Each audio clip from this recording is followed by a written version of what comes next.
Every Sunday morning from 9, Primordial Radio has something for the squidlets. Join Miss Rach for 2 hours of kid-friendly rock and metal.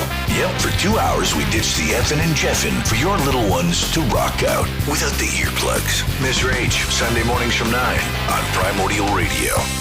This is a podcast from Primordial Radio. Rock, metal, community. For more, check primordialradio.com.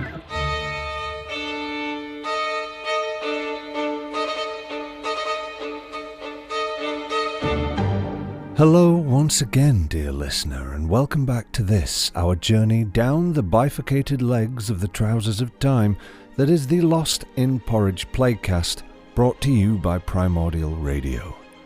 Formed from the daily episodes of the most pants-soilingly exciting broadcasting since That Bloke on Bridgerton, this playcast is a collection of this week's adventures in outrageously fictional yarn spinning. Our intrepid guide is none other than Dr. Cornelius Porridge, part gentleman adventurer, part steampunk stand-up, part-time used furniture physicist.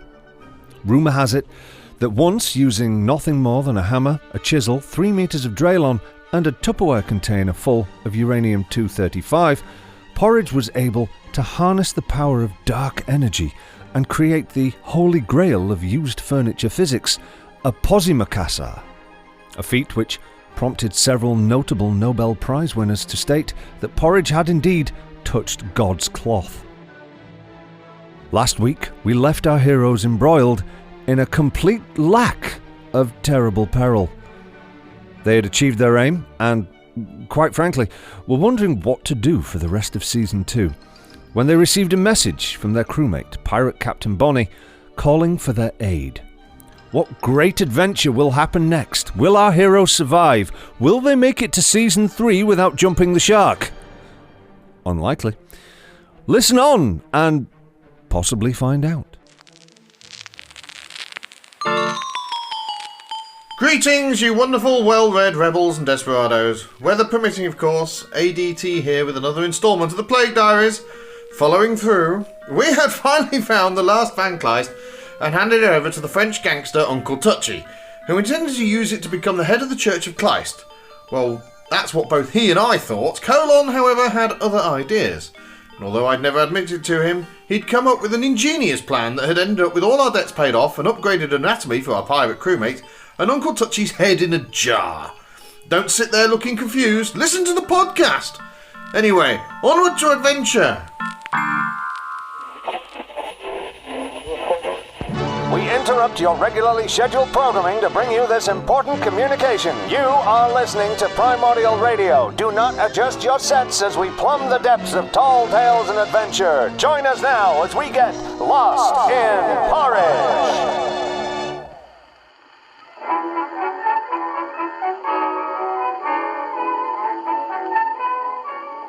After receiving a message from Captain Bonnie, Colon and myself returned to the home planet of the Church of Kleist to pick up our crewmate and listen to an idea she had. We sat in the Duncultin Arms, a pub near the spaceport, watching a shoal of koi carp swimming up and down the skin on her new arm. I'm fascinated with the new inkwork, Bonnie. Yeah, I've got the hang of this now. I'm very impressed with the work they've done. And fair play to them. They don't hold any grudges about a few fractures and concussions.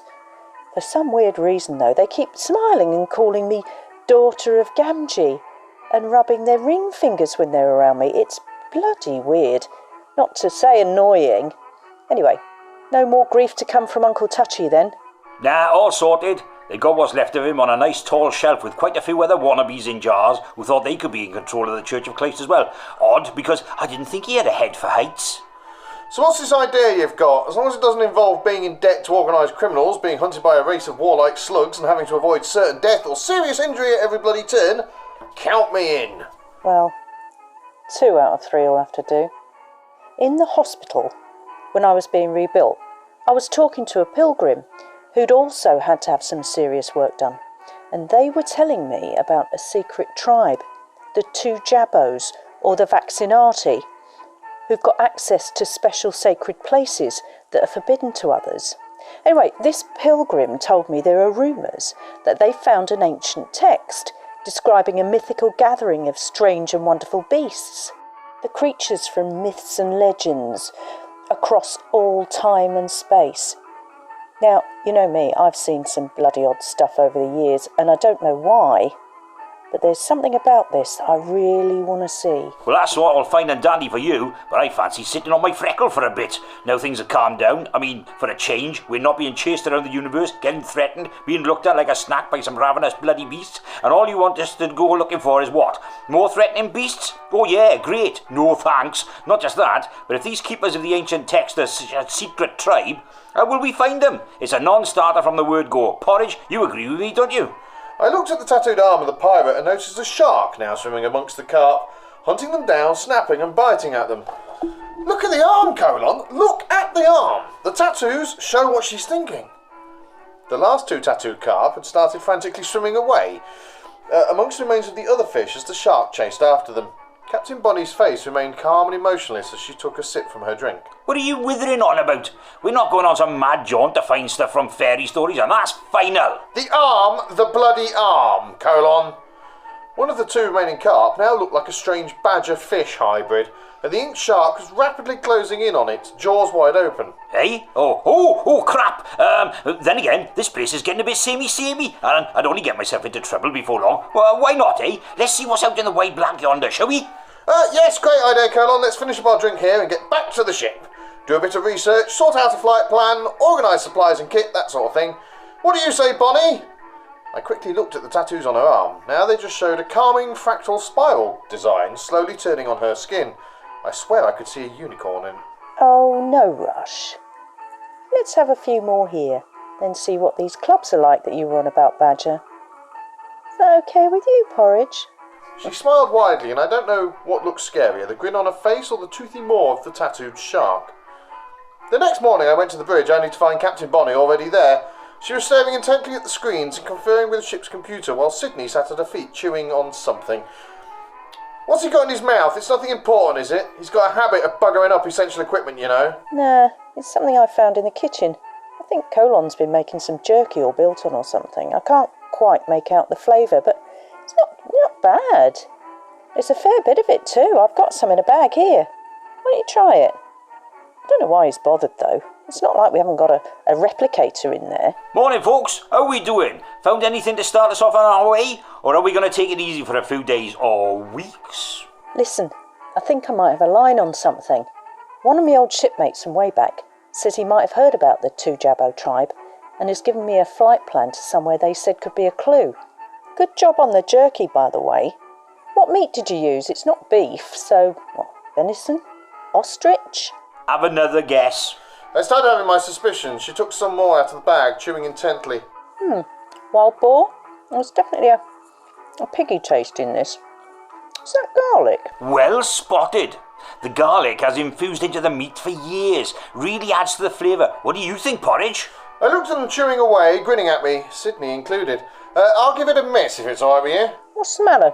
Doesn't he like your culinary efforts, Colon? Oh, it's a touchy subject. I swallowed a bit of acid reflux, looked at the flight plan and started the launch sequence. It was time to get going and also maybe get some Gaviscon.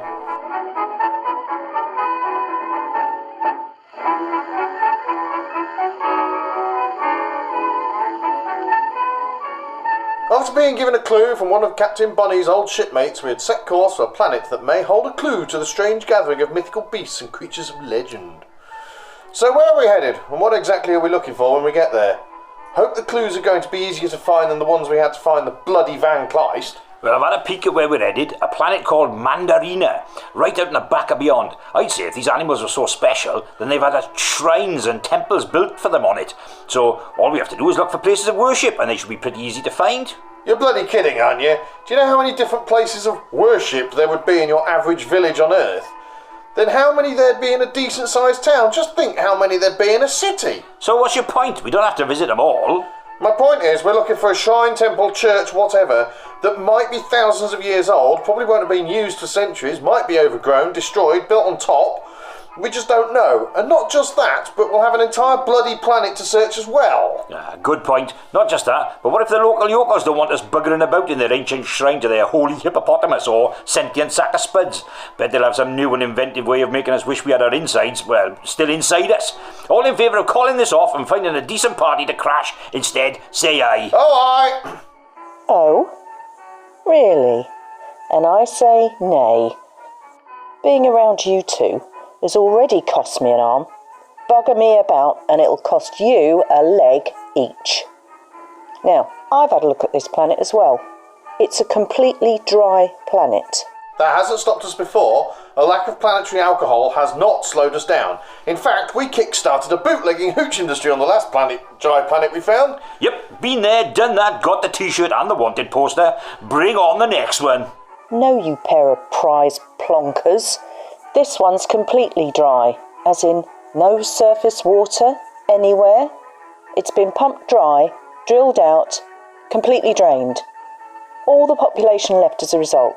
It's just empty, ruined towns and cities covered in sand and dust. Great. So who do we ask about this special temple then? No one. There isn't anyone there. There hasn't been for centuries. We're going round in circles here. What's the point of going to the place if there's no one to get any answers from, or in your case, punch any answers from? Don't worry, I've got it all sorted. Trust me. Just get yourselves ready for a little walk when we land. Oh, and don't waste your pee. You might need it. Look, please don't tell me we're going to need to be doing a Bear Grylls. We came into orbit around a dusty orange-yellow planet, Mandarina, with, as Captain Bonnie had mentioned, no signs of the surface water anywhere. There were huge valleys and plains where oceans and seas had existed, and countless abandoned cities and other places of habitation, completely deserted for hundreds of generations. Now it was completely bone dry. Okay, you two, this is where we start looking. Oh, good luck then. Got a few hundred years to spare, have you? Oh, ye of little faith.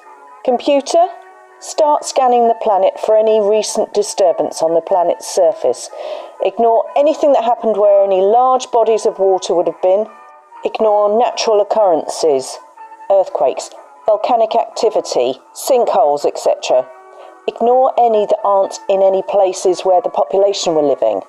Also, computer, search for evidence of a possible ship's landing site near those remaining disturbances. The computer screen flickered, images of the planet's surface scrolled past, with several points being highlighted then deleted until one remained. The screen zoomed in on the image, showing one large building with what looked like the remains of a huge archaeological dig around it and the scorch marks and indentations of a spacecraft's landing gear nearby. Bingo! Computer, scan building layout and prepare to land at the previous landing point. Right, you two, get your dancing pants on. Let's see what was so interesting for the last lot, and if they've left us anything. You've got to admit it, she's bloody good. Aye. The ship touched down and the doors opened. We could feel any trace of moisture being sucked out into the planet's atmosphere. We headed down the ramp and towards the building in front of us. My eyes blurred as the tears evaporated and I blinked rapidly. The temple building had been dug out of huge sand dunes that still partially covered the surrounding buildings. Something was carved into the rock and stone walls. Was it runes, obscure signs, sigils, sculptures of strange spirits or deities, hieroglyphics or ancient worshippers? It's porn! It's covered in porn! I put some goggles on and my vision cleared. There in graphic detail on every surface were images of what must have been the ancient indigenous population engaging in extremely energetic, athletic and impressively supple activities that left nothing to the imagination. Come on, let's see what's inside! The captain and myself followed the excited badger as he rushed through the open temple doors into who knows what further degrading filth and perversion we could find. To be frank, I'd seen better in Kidderminster, but with less tentacles.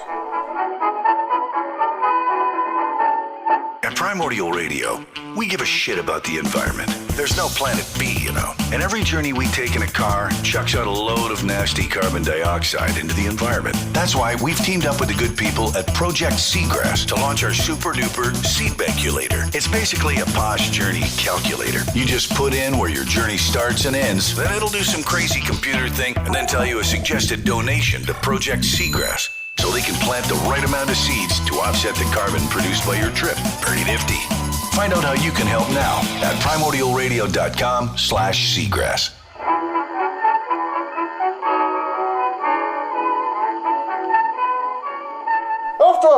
a clue to the dry planet's Mandarina and discovering the site of interest to land at, Captain Bonnie and myself cautiously walked through huge bronze doors to enter an ancient temple, a temple it would seem dedicated to the dark arts of the carnal and erotic.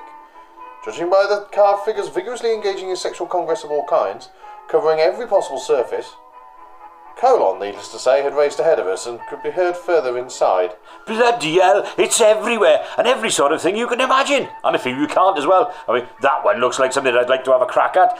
That looks difficult, but doable. That one, well, you'd need a rubber spine, a bucket of painkillers, and a good chiropractor afterwards for that one. Are you taking pictures and filming it all, you little furry pervert? Hey, one man's perversion is another man's bread and butter. I'm filming it for Ron. Ron? Who's Ron? One of your sick friends? No, later on. Oh, God. Anyway, time to get a wiggle on.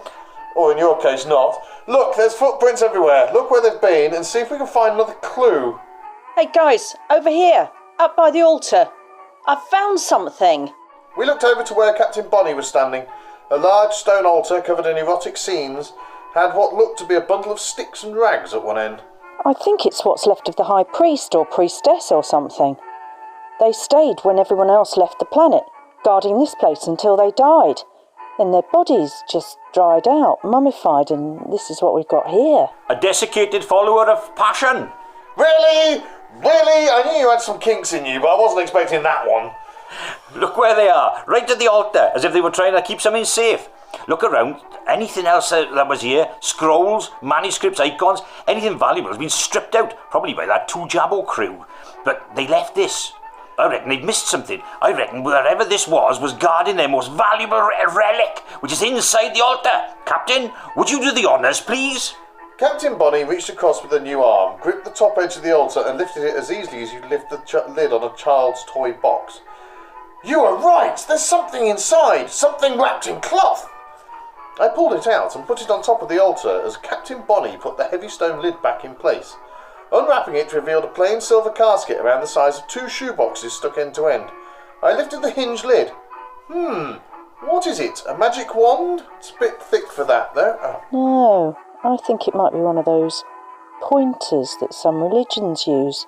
There's a pointer for reading sacred texts, so they don't touch them with their fingers or tentacles. But it looks a bit too blunt at each end for that. Are you pair bloody blind? It's a cock in a box. Seriously? Yes. Oh, God, right. At the sound of our voices, the object in the box started glowing a strange luminescent blue and rose out of the silver casket to eye level. He's right, it's a magic cock, a possessed penis, a demonic dong, a phantom phallus.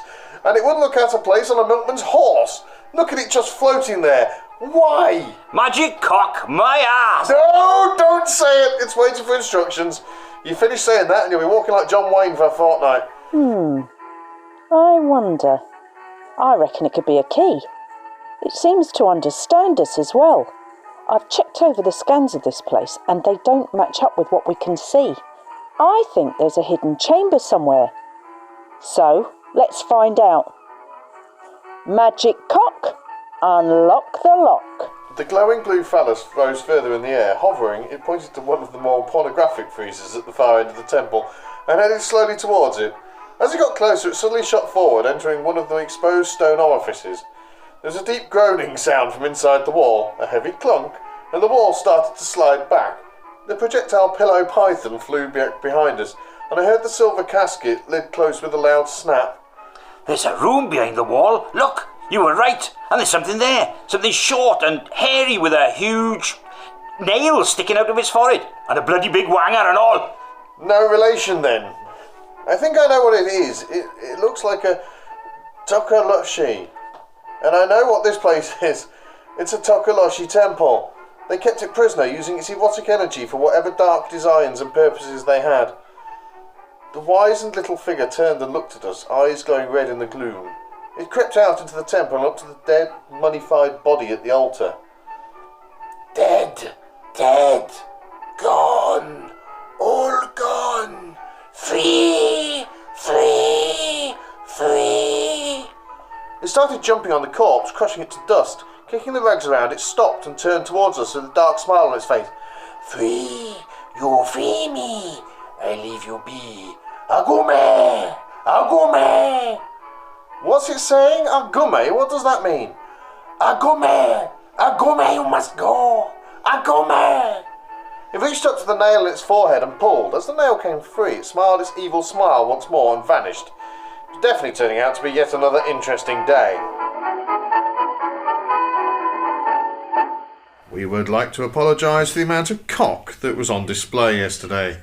Today's jokes will nowhere be near quite as bad or as long. Oh, really? Yeah, read on. Okay, right.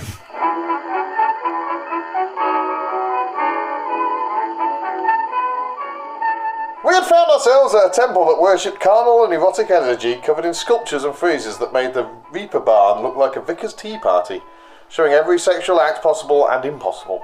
Trapped within the temple had been a Tokoloche spirit, which we had released with a sorcerer's schlong, a necromantic knob, a voodoo vomiting rod. The spirit had shouted something, then promptly vanished.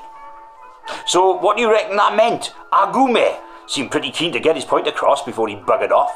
Not Scooby. Is it the next planet to go to? Is there anything else to go on? It looks like there's scribblings all over the inside of the cell he's been kept in for centuries. I'll record everything I can, and we'll go over it back on the ship. What's the matter now? I just used an ultraviolet and infrared filter to get a better look. You don't want to use a black light in there. It looks like a Jackson Pollock painting. Someone's been a busy boy over the years. Oh, there's a scroll tucked in a corner. Captain, catch! Captain Bonnie caught the scroll and dropped it into a bag hanging from her side. A beeping interrupted our search. Right, it's a message from the ship. There's a massive dust storm on its way. We need to get going, now. Small clouds of dust started blowing through the doorway as we left, and in the distance a huge dark cloud stretched across the horizon that was quickly heading our way. The wind was picking up strongly now, and as we headed back to the ship, as we took off and reached orbit, the immense storm hit where we had just been, obliterating it from the map under thousands of tons of sand. We put all the film and other data we had into the ship's computer and waited in orbit until we knew where to head next. Did you see where the cock in a box went? I didn't see it on the altar when we left.